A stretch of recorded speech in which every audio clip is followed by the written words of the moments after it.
Hi everyone! Welcome to Malayal. Okay, so ayan guys, andito tayo sa rock dive. Okay, so itong mga bato na ito, ang tawag siguro dito is mga reefs. Okay, so ayan guys, so tingnan nyo guys, ang ganda-ganda, ang linis-linis ng tubig, grabe. Tapos guys, ang dami kang makikitang yung mga, accordingly guys, ito yung yung mga oyster na yan. Okay, so ayan. So, try natin guys na kumuha. Okay, so dapat meron kang bato. Tapos hanap ka lang kung ano yung gusto mo, maliit ba o malaki. Wait lang ha. Dito tayo, maghanap tayo dito. Gusto ko yung malaki. Tapos wala akong mahanap.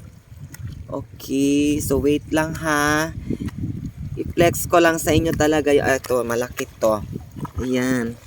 So, ang gawin mo guys is pukpukin mo lang yan siya. Tapos i-open mo. Ayan. So, meron kang nakita. Ito guys. Wait lang. Walang laman. Ew. Ew. Walang na. Meron. Pero maliit. Hanap tayo ng iba. Wait. Ito.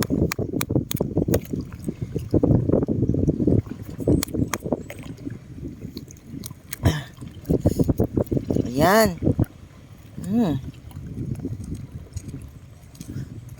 Oh. Bakit hindi ko nakuha ang laman? Oh my gosh. Okay, hanap ako ng iba. Oh my God, nasira. Ito. Wow.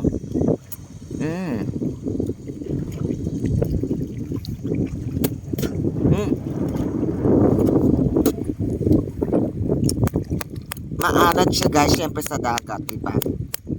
Kaya siya maalat. Okay. Okay. So, ayan, medyo malaki to.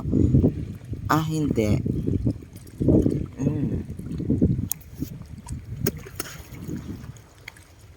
Okay, so ayan. Tama na guys. Okay, so dadalhin ko pa kayo dito. Okay, so yan sa likod ko, yung yun. Papunta sa sa Padato. Okay. So, ang ganda-ganda diba? Oh, perfect. Okay, so ayan, napaka-calm ng dagat.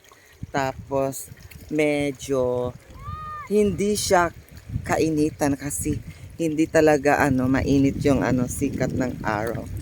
Okay, so ayan, tingnan nyo guys. Babongga. Noon guys, dito kami kumukuha ng seashells, yung tobacco, yung tawag ng tobacco. Pero, hindi kasi tayo nagdala ng yung tawag namin tupada. Ano ba yung gargle? Goggle? Okay, so ayan. So, pag nakapagdala tayo nun guys, sana pwede tayong kumuha ng manguha ng seashells. Pero, wala eh. So, hindi tayo makahanap ngayon. So, experience natin sana ang kung ano yung life dito sa lugar namin. Pag may time ka, pwede ka manguha ng seashells. Diyan yan guys, ang dami dyan. Okay, so ayan, napakalawak talaga ng karagatan ng Malaya. So, tingnan nyo, ayan. So, wait lang ha. Try ko nga dito, guys. Ayan, napakalinaw ng tubig. Grabe.